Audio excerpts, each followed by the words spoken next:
Hello guys, this is Dee Franco with Renovation Diva. I am so sorry I'm late. It's Monday and it's been a really busy Monday for me. So I am a little bit late, but here I am. So let's get started with some of the questions that we've had this time around.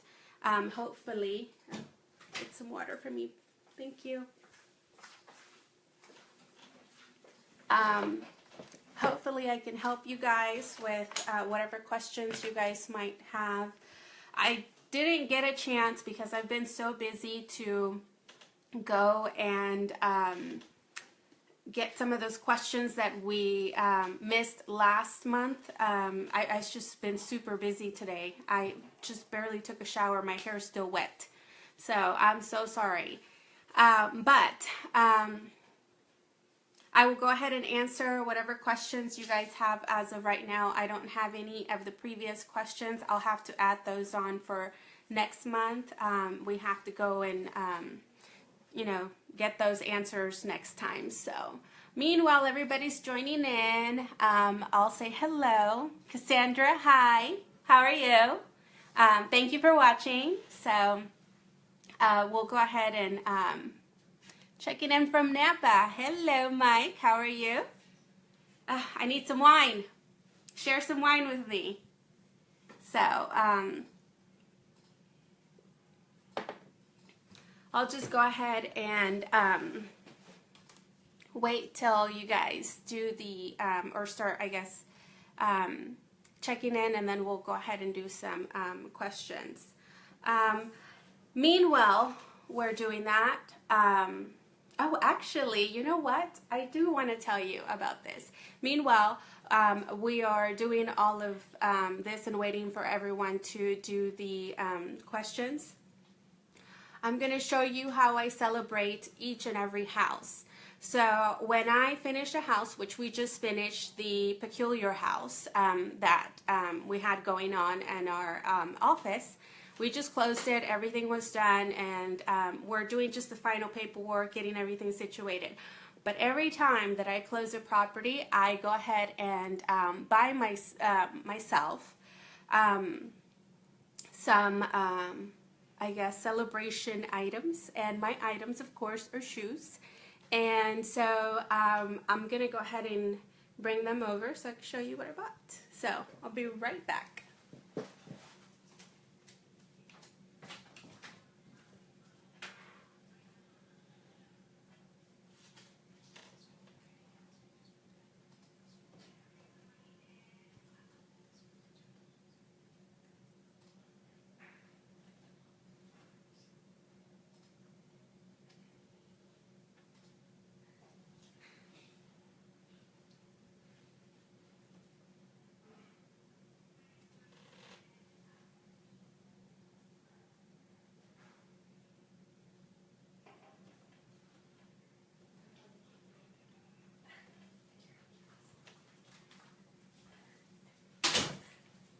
Okay, I'm back.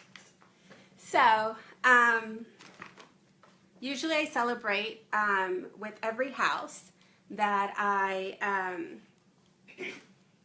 close. I buy a pair of shoes for when I buy the house, and then a pair of shoes for when I sell the house. But I always buy both pairs at the end once I've sold the property. So these are the shoes I bought, and I'm not, I guess, a brand snob. I don't know. I buy wherever I like, so it doesn't have to be anything expensive, or it doesn't have to be, it can be expensive. Whenever you do a deal, you should always celebrate yourself, and you should celebrate every single win that you do. So in this case, I went to Payless. I was somewhere around town, and I was trying to kill some time, and I was like, I haven't been here in a long time. So I bought these shoes from Payless. I think they were like 20 bucks. And so these are what I bought for my present to myself for buying that project. And these are the ones I bought for my present when I sold the house. So these are the shoes that I bought myself. They are great. They don't have to be expensive. They just have to be something you like, or anything that you like, you know. It could be a cup of coffee. It could be going to get a massage, or whatever is it that you like to do. But you should always reward yourself when you are doing deals, because it's really stressful. It's really hard, and you should always do something fun to reward yourself for doing a good job. So again, this wasn't an expensive buy, but it was really nice. So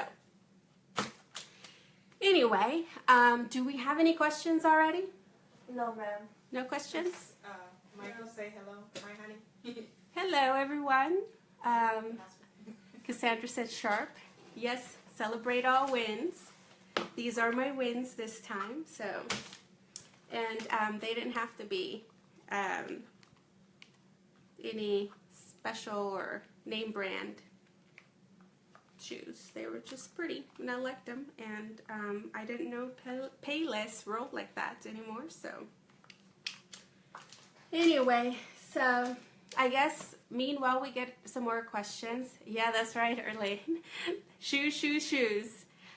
Meanwhile, I guess we get some questions. I'll tell you a little bit about how I got that deal that we just celebrated. That deal was actually brought to me by just a person that kind of does real estate, not really into real estate, is just in between right at this moment. And so she called me up and she said that there was this house that was in fire, and that had been through a fire. And so I called the owner.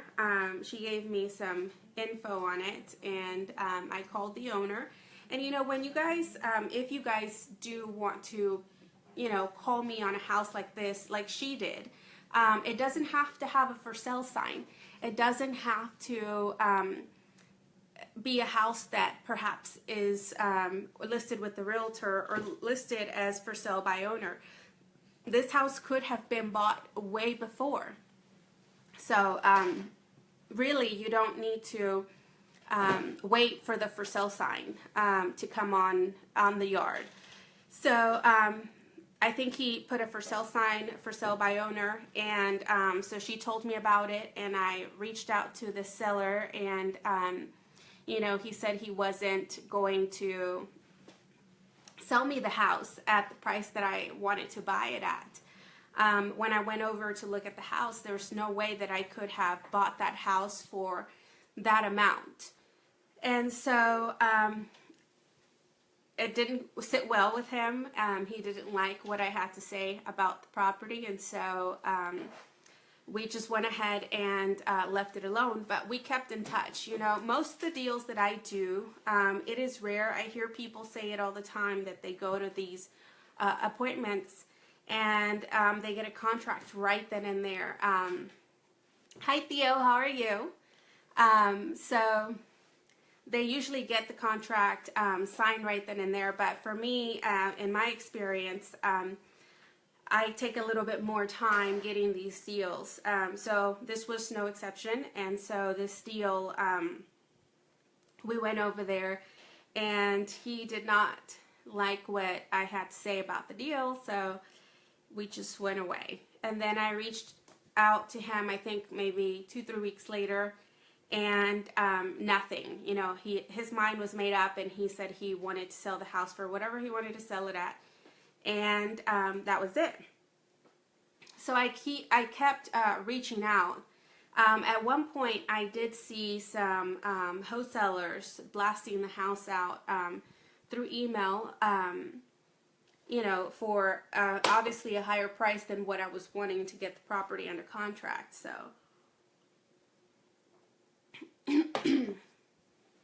so I didn't really look at it. I still kept, you know, in touch with the seller.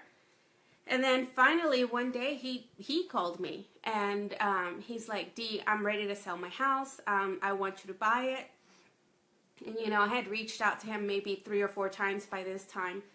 And so he said he wanted me to buy the house, and I said, okay, that's fine. He wanted me to close. He reached out to me that Monday, and he wanted me to close on Tuesday, which I don't mind doing. There's just a lot of things that need to be done. First of all, I needed to get a hold of him so he could sign my contract.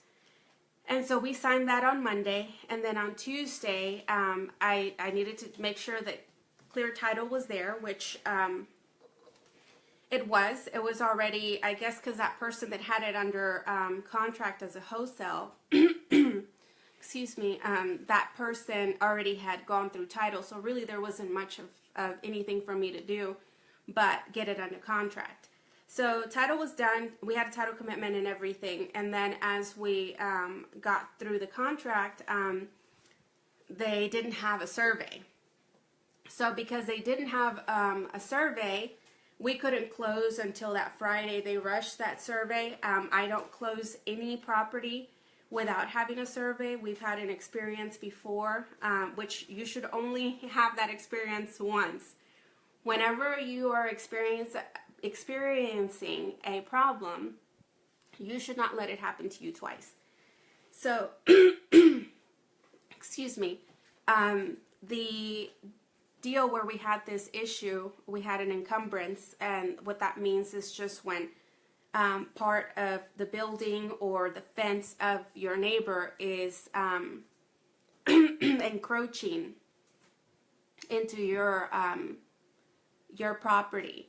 So that's what happened with that deal, and so we had a lot of problems trying to get that property closed when it was time for us to close it. So we didn't, we don't take, and we did it without closing on the front end without a survey. So from that point forward, we don't close any property without a survey, because we don't want to be stuck in that situation where we can't sell the property because there's no survey, or because we didn't realize that the neighbor's property was encroaching into our property. So, excuse me. So, I went ahead and waited for the survey. And once we got the survey, which we were able to close that Friday. So on Monday night, we got the property under contract. And then on Friday morning, we closed on that deal. Because there was no city permits required, we did have to tell the city, or the county, sorry, that we were going to do construction, but there was really nothing that they had to come and check every single time we did something. So it was a little bit faster of a timeline when we got to do things, because we didn't have to wait for the city to come and inspect.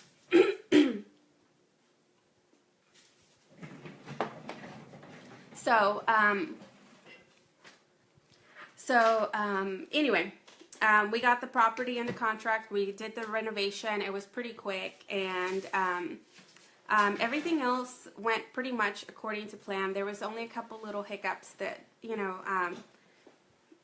I mean, it's not even anything major. You know, during construction, we had to deal with the health department, and then we also had to deal with the HOA and their members that I guess they're very picky, which is a good thing for the new owners, you know, that they're going to have a picky HOA, so their value is always going to go up.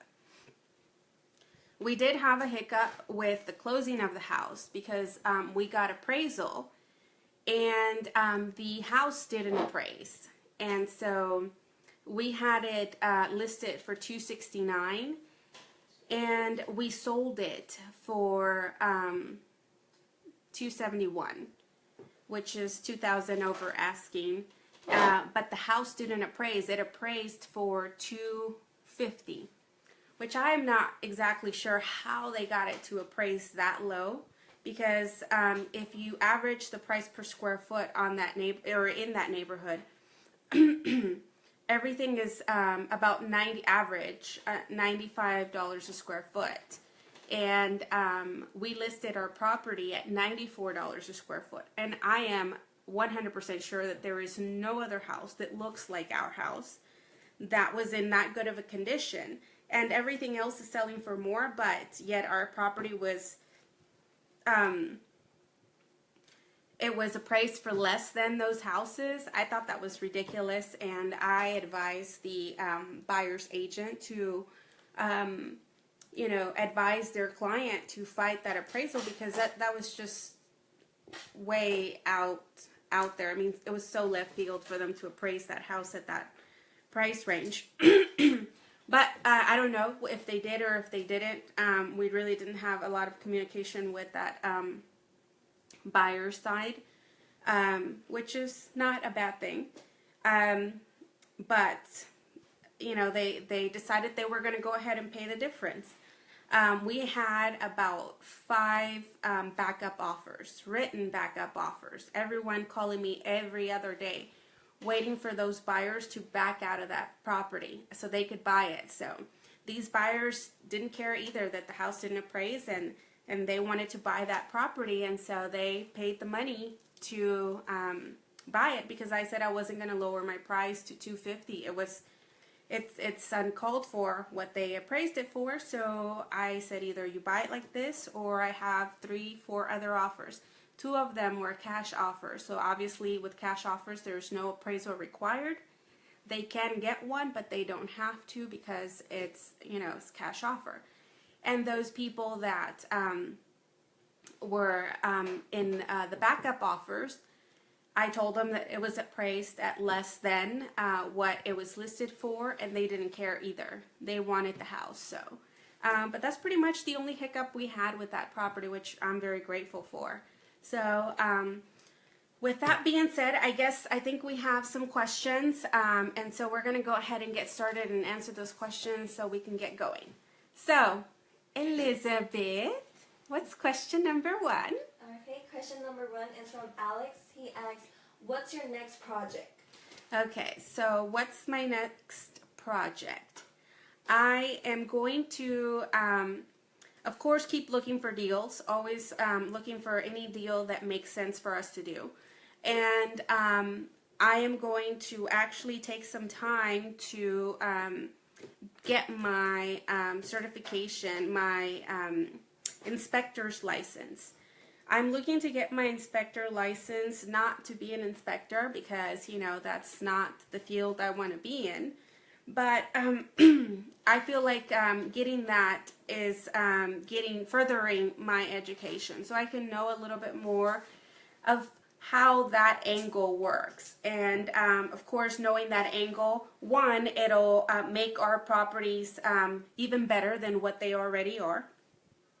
It'll bring us to give a better product. And so when we get to the inspection part on our deals, whenever we're getting ready to sell those houses, you know, hopefully we come up with less things that we oversee or overlook, because we see those properties every single day, and so some things may be skipped because of that.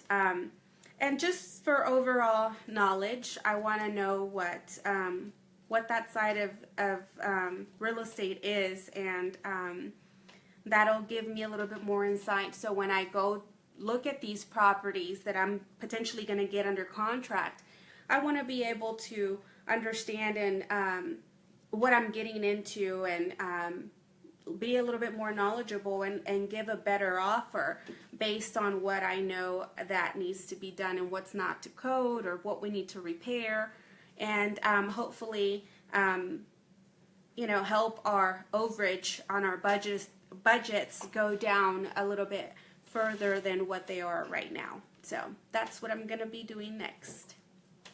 Thank you, Alex, for your question. The second question is from Ms. Cassandra. She asks, how did you come up with your asking price? Cassandra, how did I come up with the asking price on the Peculiar house? What I do with every property I work with, we first look in that neighborhood only. We don't go looking at other neighborhoods. We stay there. And so we look at everything that's there with, like, say for instance, this house was a 3-bedroom, 2-bath, and I think it was 20 something square feet. So we only look in that neighborhood that's in that section that is exactly like that house, because sections of neighborhoods are also different. So sometimes it's a huge neighborhood. It's miles long. But for example, I'll go with Shadow Creek here in Pearland. You know, if you're familiar with Shadow Creek in the Pearland area, or you know, the Heights or whatever, they all have different sections. Like from this street to this street in the Heights, you know, the houses sell for this much. But if you cross that street, it's a different price range. Same thing with Pearland. What I'm going with that is, like, that neighborhood is just like Pearland. It's a huge neighborhood, but each section is priced differently. Like section 1 to section 9, they're not even close to each other, perhaps. Like here in Pearland, there's some sections of Shadow Creek that will go for $500,000, and there are sections in Shadow Creek they sell for like 130, 150. So that makes a difference. So even though you say, oh, the house is in Shadow Creek, doesn't necessarily mean that your ARV is going to be 500,000. You know, it depends on what section you are. So what we did there in that neighborhood is we looked at that section, and there wasn't really much to go by. So we took some of those comps from that section alone, and then we also looked at other comps that were in that neighborhood. And so we looked at those comps as well, and then everything that matched that property as far as size and bedroom count, and that looked most familiar to that house, that's how we got it. And the average for that was $95 a square foot. So perhaps that's why I didn't appraise, because we went outside of that section, but we had to go outside of that section because everything in our section didn't match the house. And of course, that's why it's called the peculiar house, because nothing matched it. And so we went outside the neighborhood or outside of our section in that neighborhood, and that's how we got it. But there were some houses in that neighborhood in a different section that were selling for like $120, $130 a square foot, and it was like the next street over. But we didn't use those. We picked the most conservative price per square foot in other sections that were closest to the house. But I guess it wasn't sufficient for the appraiser. But it doesn't matter, because we got the price that we wanted, and you know, if those people are going to stay there for a very long time, then the house is going to get equity eventually. And by them buying that house at a higher price point, then that also gives a boost to that section in that neighborhood. So we're inevitably changing the price per square foot in that section, you know, because now that is a comp. Now that's a valid comp, because we sold it for that much. And so now that's going to raise the neighborhood price point in that section. So we did good. Thank you, Cassandra, for your question. Hopefully that answered it and it wasn't too complicated. Okay, our third question is from Mr. Mike, and he's asking, what will be the best approach to do a joint venture with a fellow fortune builder that has told me he is open to doing joint ventures, but we've never met. He's done some videos like you are doing. Okay, what's his name? Mike Horsey. Mike. So welcome to the Fortune Builder family. I always say, for you to do a joint venture with someone, you really have to know that person. You're not talking about, you know, joining forces of $100 or $200. And that's just my opinion. When you're doing deals, you're talking about thousands of dollars. You know, you're talking about today you spend, well, especially in my, I guess in my experience, my projects are really high. So in one day I'll spend $20,000-$30,000 in a project in one single house. So for you to have faith in a person, that they're going to follow through, that they're going to be, they're going to have integrity, and they're going to be transparent with you whenever they do business, and that you're going to be able to trust them to have that amount just out there between the two of you guys. It's someone that I have to trust very well. It's not someone that I'm going to meet for 2 hours, especially if you haven't even met that person. Nothing against that person. I don't even know who it is. But I wouldn't do it. I've done only one joint venture in the past, and I would do it with that person in a heartbeat all over again. But I've known that person for a while now, and I know how this person works. And I know their values. I know how they run their business. I know how they do everything. And pretty much we do the same thing. But to do that, to know that, you have to know this person. You can't really just take their word for it, I guess I could say. You have to really see them in action. And you have to have a relationship with this person in order for that to work. And sometimes it doesn't even work then. I know people that have done joint ventures in the past and don't end up well. I can definitely point you to a lot of people that have done joint ventures, even with fellow fortune builders, and it doesn't work out. I was very lucky that I chose a good person to do a joint venture with, and this person is a fortune builder. And like I said, I would do another joint venture with this person all over again and any time, because I value their person. I value that, the way that they run their business, the way they run their personal life. I mean, everything about this person is just like me. So I would definitely do a business with them. But I can tell you there's a lot of people that want to do joint ventures.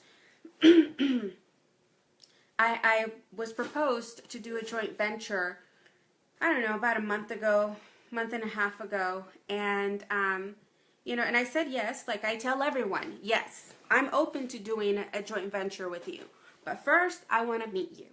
I want to have coffee with you, even though I don't drink coffee, but whatever.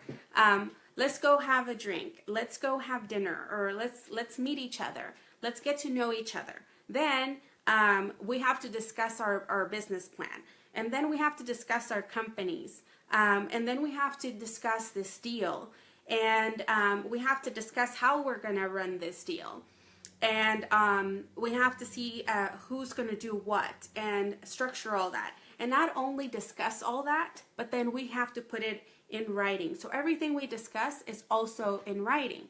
So every time I tell any person that wants to do a joint venture with me that, they kind of just go away, which tells me, obviously, I don't want to do business with that person as far as a joint venture I'm talking about. I don't want to do business with them because if they're running away from all of this right now, I don't want to do business with them. So perhaps you might want to ask this other fortune builder to do those things. Let's meet up. Let's talk about it. What would you do in this scenario? And if their answer is the same as yours or similar to yours, then perhaps that person is compatible to do a joint venture with. And if they say something completely different, like night and day, what you would do in that scenario, then perhaps that's not a person you should be doing business with. Because we all have different opinions on how to do things, and not necessarily their way of doing it is wrong or your way is doing it wrong. It's just you guys have different visions, and you should do business with people that you have the same vision. And so for me, it's I'm very, very cautious when I do something like that. And every person, it doesn't change. I always tell them we got to meet, we got to discuss it, we got to put a business plan in place for us to follow. And everything has to be in writing, and we have to discuss this deal. And if we discuss this deal and our exit strategy is pretty much similar, then let's go ahead and do this deal. But most of the time it doesn't even get to that point. I guess it's too much work for them to do up front. So they all just kind of go away. So thank you, Mike, for your question. Hopefully that answered it. If you need a little bit more clarification, feel free to comment again. Okay, our next question is from Ms. Martinez, and she's asking, which marketing strategy brings you the most leads and or deals? Okay, Miss Martinez, which marketing strategy do I do? I do a little bit of everything. I don't think I have anything in particular that I do more deals from. I do pre-foreclosures, I do probate, and I get deals from either bird dogs or wholesalers. I've only gotten a couple deals from wholesalers, but mostly bird dogs. So I guess if I would have to pick one, I would say bird dogs, because you know, people just call me or tag me, or you know, they know what I do, and I always make sure that I let everyone know what I'm doing. So, you know, a friend might see a house, you know, like this lady that found this house for me in Katy. They all know that I do that. So I think that the thing that works for me most is that just spreading the word that I do this, and that, you know, I'm looking to buy properties. And so people know, and they may know someone that is looking to sell, or they might drive by a house every day that perhaps needs to be sold. And so they tell me about it, and I reach out to the owners, and I most of the time buy those houses. So if I have to pick something, I think I would say it's not a list, because most of these lists that you get, about 9 out of 10 other rehabbers and wholesalers already have that list. And especially, you know, with now everyone wanting to do real estate, and everyone wanting to be on HGTV. So everyone buys those lists. So everyone has access to those lists. And so, you know, they saturate the market with those letters. So I think it would just, for me, it's, you know, driving for dollars, and you know, getting leads from bird dogs. So that would be my best scenario, so for marketing. So thank you, Ms. Martinez, for your question. Okay, our next question is from Ms. Donna, and she's asking, do you have a copy of your joint venture agreement, and can you email me a copy? And she has her email. Okay. Well, I think we do. Again, I don't joint venture often, so that's not a document. I'm sorry, you said Donna? Yes. Donna, thank you for your question. I don't use it often. I'll have to look for it. The one that we used previously, and so I'll definitely share it. I'm gonna need you to help me out though. Send me an email to info@therenovationdiva.com, and that's info@therenovationdiva.com. The renovation, because I'm the only one. So send me an email to that email address, and then just you know, just a quick message on what is it that you're wanting, and we'll send it to you if we find it. So thank you. Okay, our next question is from Ms. Paula, and she's asking, hello, where or how can I get a mailing list? There's a lot of okay, first of all, Paula, where are you from? But the only one that comes to mind right now, because that's the one I used when I first got started, which worked really good, was Yellow Letters Complete. And so, especially because you're not you know, doing too many you're not doing too many deals, or you're not full-time investor most of the time when you're first starting out, that it's a little bit harder. It's a little bit harder for us to do everything. So they provide the list, and or you can provide your own list if you'd like. But most of the time, it's just easier for them to provide the list, and you just give them your specifications on what you're looking for, and they'll create a list based on that, and they'll go ahead and Paula, you're from Houston. Okay, so you can use Yellow Letters Complete in Houston, and I think you can do it nationwide. So that's what I used when I first started, and it worked just fine. You can create your own list, or you can have them create a list for you. You can provide the addresses yourself. Like if you do Driving for Dollars, you can write down all those addresses and then just send them out to them, and they will send out a letter. They'll do it in a yellow piece of paper, kind of like this one. See, this is what I do Driving for Dollars. When I go to these properties, I just write the address or the name of the street, and at the bottom of the name of the street, I'll just put the house numbers that I'm interested in. Then I go to the next street and I do the house numbers there. And so like something like this, which this is actually pretty cool that we're talking about it and I'm pulling it up. But when I'm going to the grocery store, or, you know, picking up the kids from school, or wherever you're going and you have a few minutes extra, drive by a neighborhood and get some addresses, and then you could just send it to, you know, do it yourself. You can print it yourself, create the letters yourself, or, you know, like I said, when I first started, I had a full-time job, so I would call Yellow Letters Complete, and I would give them my addresses, or they would pick a list for me. And then they would send out the letters, and the yellow letters look like this paper, and it'll just say, "Hi, my name is Dee, and I'm looking to buy your house at 123 Main Street.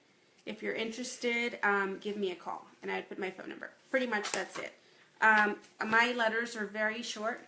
I get letters for my rental properties all the time, people wanting to buy my properties. And their letters are so long. Like some of these letters are like from, like, you know, from here to here, and I don't have time for that. So I usually look at it. Sometimes I always say, let me see what they're saying. And I read the first 3-4 sentences, and then I just throw it away. I'm like, I'm over it. So my letters are always very short, because I feel like if I don't read your letter, what makes me think someone's going to read mine if it's too long? So I always make it 2, max 3 sentences, and I'm done. So just basic and to the point. But that's pretty much who I use as far as letters go. It's them, and hopefully they work out for you. It's Yellow Letters Complete. Okay. So the next question is from Mr. Pikes, and he's like, "Hey, what about Chicago? I got one here in Chicago. You want to joint venture on?" No, you're so funny. Yes, I want to joint venture with you. You know I do. So, I'm always ready to joint venture with you. Whenever you're ready, I want to go to Chicago. So, let me know. Okay. So the next question is from Mr. Roy, and he's asking, what are the big things to watch out for when rehabbing a burnout? Roy, you said? Yes. Hi, Roy. And the question was, what are the biggest things to watch out for when you're doing or rehabbing a fire damaged house? Yes. Okay. So, thanks for your question. Really, I don't know if I can give you just one answer. One answer. I always look, like in this last house that we did, it looked like we were gonna be able to salvage a lot of the structure on the second floor, but it ended up being that we couldn't salvage it. You know, as we were tearing down sheetrock, each board we were like, nope, we got to replace it. Nope, we got to replace it. And so we ended up over budgeting on the framing part of the house. And so we spent about $10,000 more than we should have on framing. I'm not really sure on the numbers yet because we haven't closed officially that file. So there's still things that are happening behind the scenes. So I'm not exactly sure how that all is going to play out. But, I think that's where we were. And so that's one thing that you really can't know until you get in there. Of course, mold is another thing you have to watch out for that most people don't realize, because when these houses, get damaged by the fire, well, in order to put the fire out, you have to put water in the house. And so a lot of these houses, this house, thank God, it didn't have that, because the whole roof of the second floor was completely gone. So this house, if that hadn't happened, it actually would have been full of mold, I believe, because the sun was coming in, that it was drying out the house. Even though it was being rained on, it was still good because the sun would shine on the house and it would dry it up. So, but mold is one thing, because they usually, what they do is they soak the house in water, and so the sheetrock and insulation get stuck in there, and they usually board up the house all around with plywood, and so the house is dark and humid. It's wet for a long time, the insulation, the sheetrock, and everything, and so it usually starts to mold if no one goes in and out or lets some fresh air in there. So that's something that you really have to watch out for when you're doing fire damaged houses. And of course the insulation, like I said, behind the walls.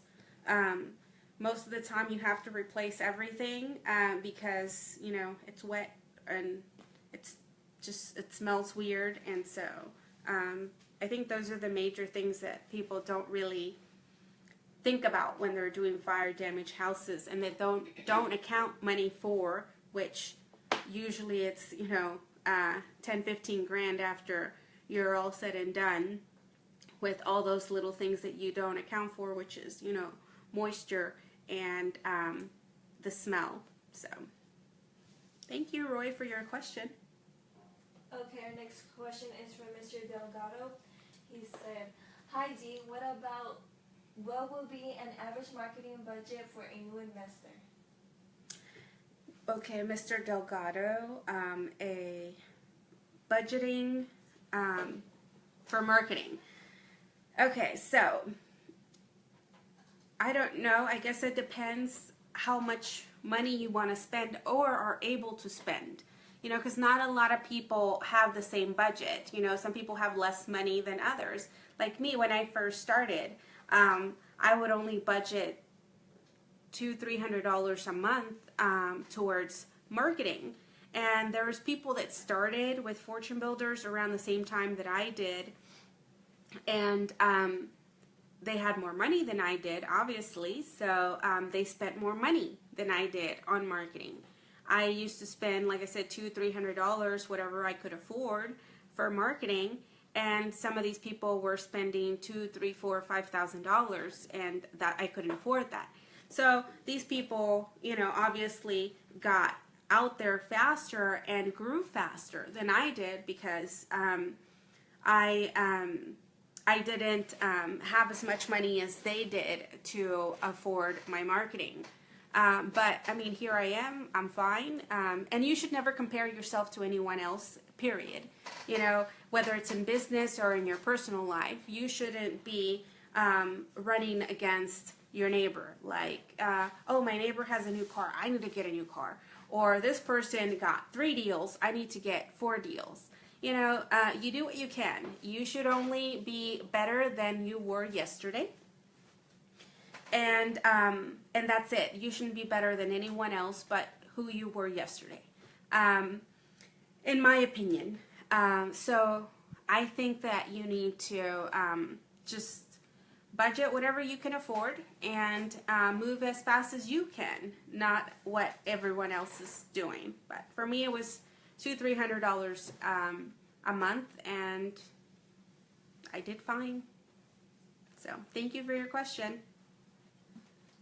Okay, our next question, she actually has two questions, and it's from Ms. Wilkes.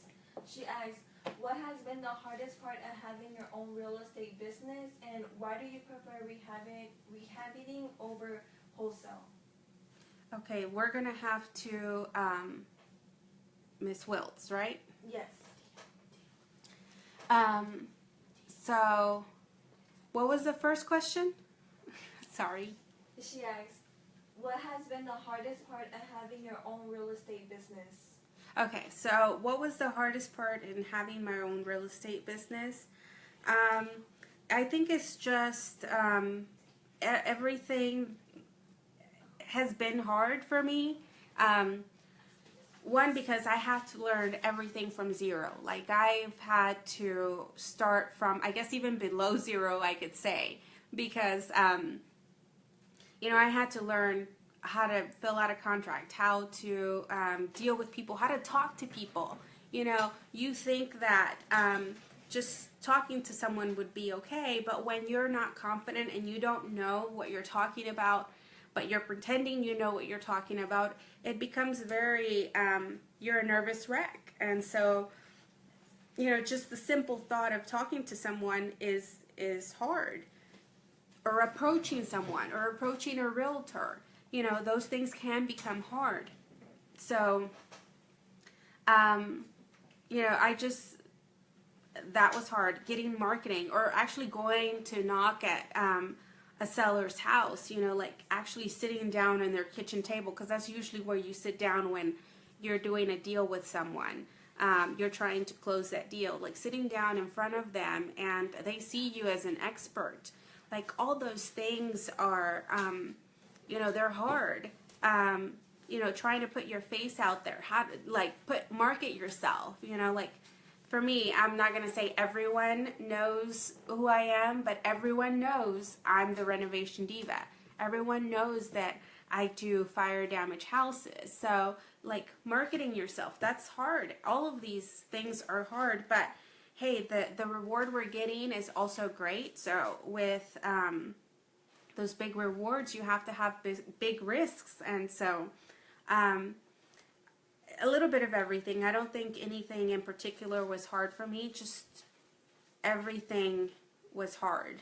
And so some people may say that it's easy, but for me, everything was hard. Just from learning the language, the lingo, the paperwork, and how everything works, and dealing with buyers and sellers and realtors, and marketing myself. That all has been hard for me.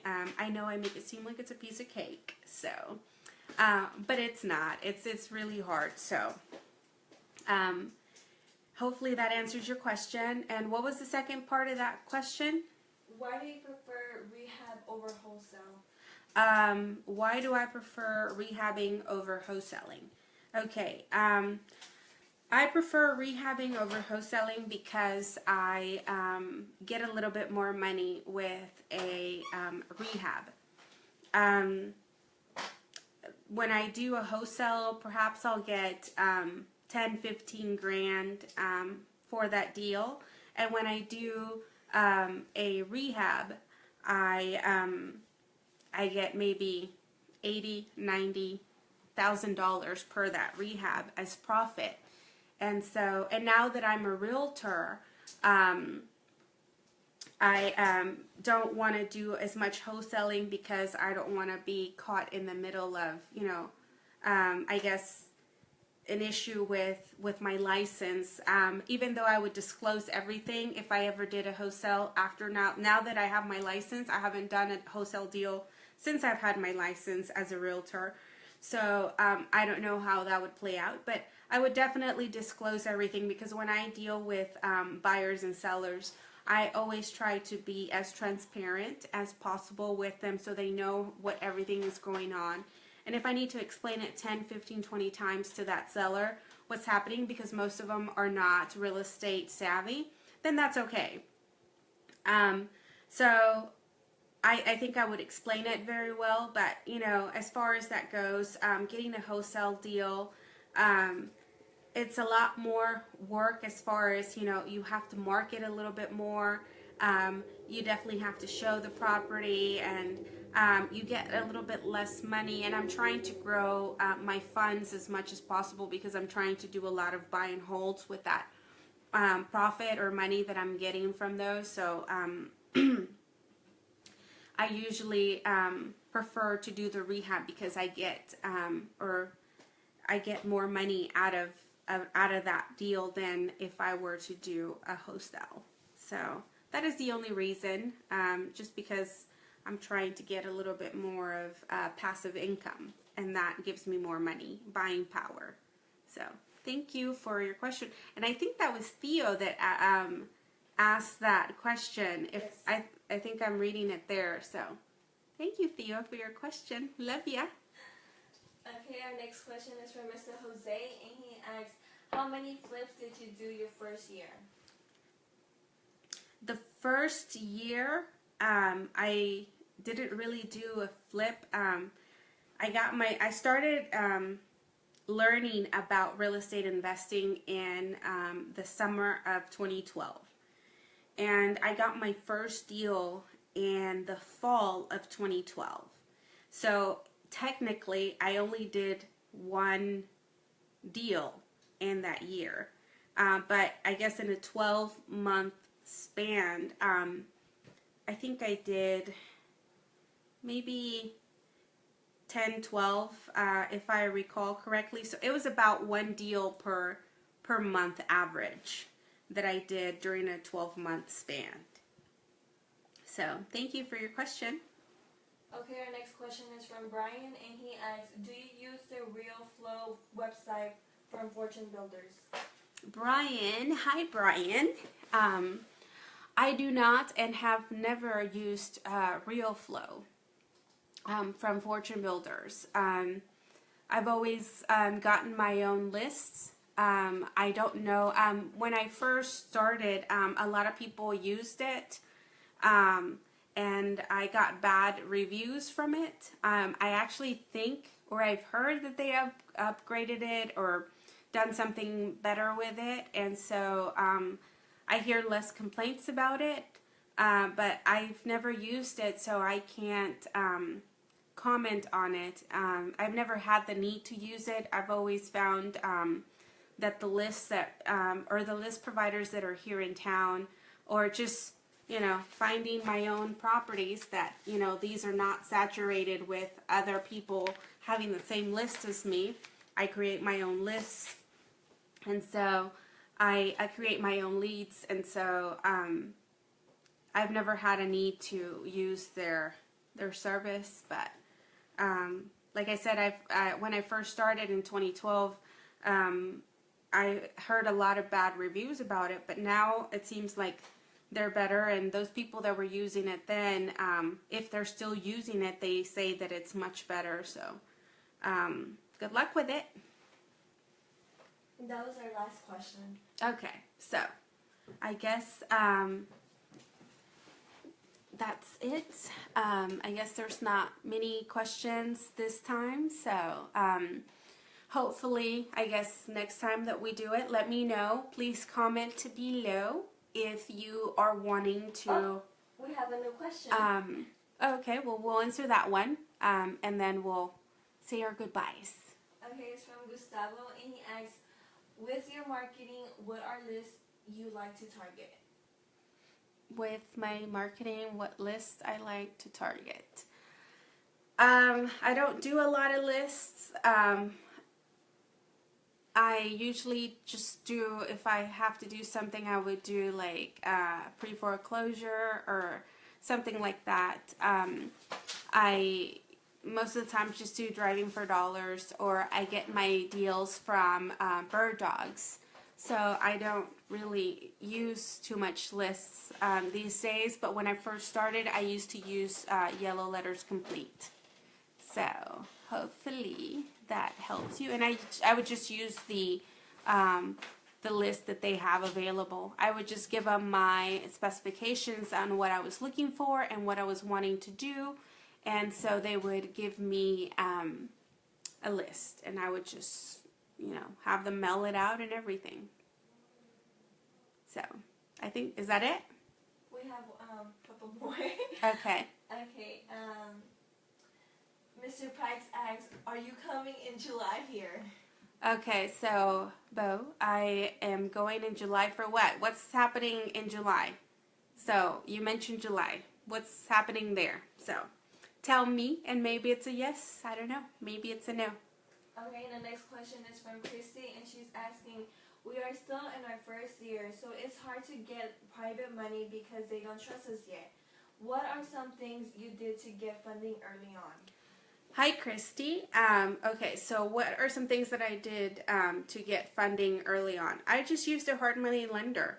Even now, I use hard money lenders. I don't know where, are you in Houston, or what area are you in?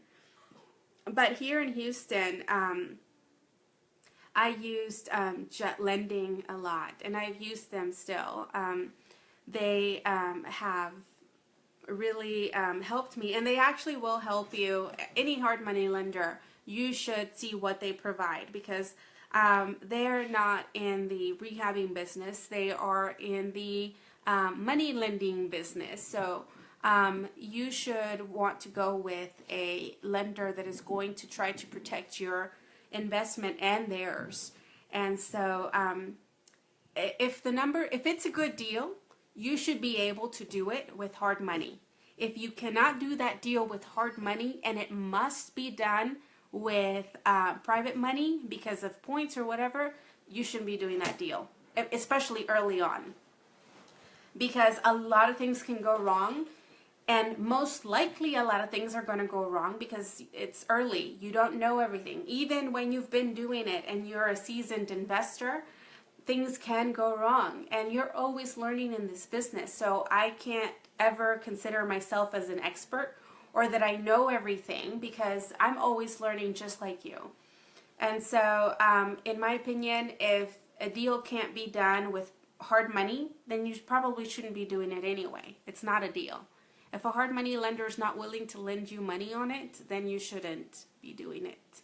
So get your rapport with them, get situated with a hard money lender, and do those deals with them first. Start to grow your business, and then the people that are private lenders will start to see that you are doing these deals and you're doing them with hard money, and so which is more expensive, they'll want to lend you their money, which is really what happened with me. When I first started, no one wanted to lend money. I wouldn't even want to lend myself money because I didn't know anything. So I know if I didn't want to loan myself money, why would anybody else want to loan money to me? But these hard money lenders did loan on these deals, and so these people started to see that I was doing the deals without them, and that someone else is making the money. And now all the time I get private money lenders and hard money lenders calling me up. Hey, use my money. Hey, when are you going to do a deal with me? And before, I couldn't even get them to answer my calls. So just do the deals with hard money lenders. Good luck. And she is from Orlando, and she asks, what about gut funding? Okay, so what about gap funding? I've never used gap funding. I guess gap funding, I would use it for a wholesale deal that I'm trying to close on, and right that second turn around and sell it to the end buyer, only because I have such a huge amount of profit that I don't want them to know how much I'm making. Not that it's any of their business. If the deal makes sense to them and the numbers are right, it doesn't matter. You could make $1 million as a wholesale fee. I don't care. As long as the numbers work for me, I don't care what your fee is. But that's the only reason why I would use gap funding. I'm not really sure what you would use gap funding for anything else other than that. I mean, there's a lot of guys that do gap funding as well. I'm not familiar with Orlando, but I'm sure that there's hard money lenders there. Just Google hard money lenders in Orlando, and normally you find them at your local networking events. So go to these networking events and you'll find all these hard money lenders and gap funding guys and everything. So if you go and hang out with those people, you're bound to find someone that is going to be able to help you if the deal makes sense. Okay, our next question is from Mr. Hernandez, and he asks, what kind of bird dogs advertising are you doing to get bird dogs on board with you? Okay, Mr. Hernandez is asking what kind of bird dog advertising I'm doing to get them to find me properties. I don't really do any advertising. All I do is just tell people what I'm doing, like I'm doing right now. I buy houses that are in need of repair. They don't need to have a for sale sign. All they need to do is be boarded up and or have a blue tarp or have high grass, and that's usually what I tell everyone that I know. Anyone that will lend me 2 minutes so I can explain what I do, and everyone usually knows a house like that. So that's all I do. I don't really actually go and put advertising out. As far as that, I just word to mouth. That's pretty much it. How I find my bird dogs. Thank you for your question. That's a great question.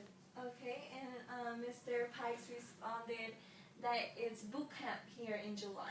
Oh, okay. There's a boot camp. Well, that would be nice to go to. I'll have to look into it. Hopefully I can make it out. I do have a lot of road trips, or not road trips. I think I have a road trip in July, actually, that I was planning on doing.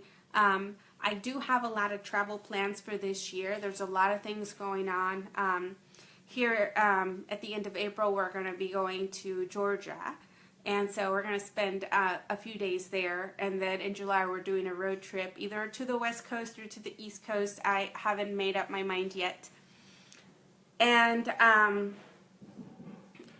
some trips in the winter. So I don't know if I'll be able to make it, because I already have a lot of travel plans, but hopefully I can. It would be nice. So I'll let you know. I'll message you and I'll let you know if I'll be going. Okay, and Mr. Hernandez asks, are you paying referral fees if you close on one? Mr. Hernandez, yes. Every bird dog that refers a house to us, we pay a referral fee to them the minute that we close. As soon as we're closing, we call them up and we say, hey, we bought that house you called us on. When can we meet you? Where can we meet you? Or where do we send the check to?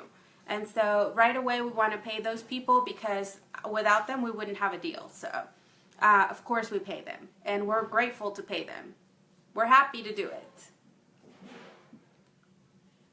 Okay, Mr. Pikes wants me to make sure to tell you to make sure to wave at him when you go by. Aww. Okay, so I'll wave if I do go by.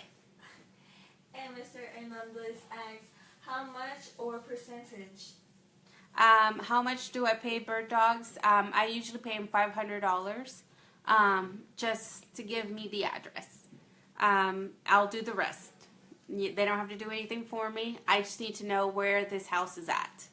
And then if I close on it, I'll call them up and pay them that amount, which I guess for $500 for taking a minute or two to write down an address or text me an address, that's pretty good money. So if this one person finds me, I've had people that have found 3-4 houses for me, the same person.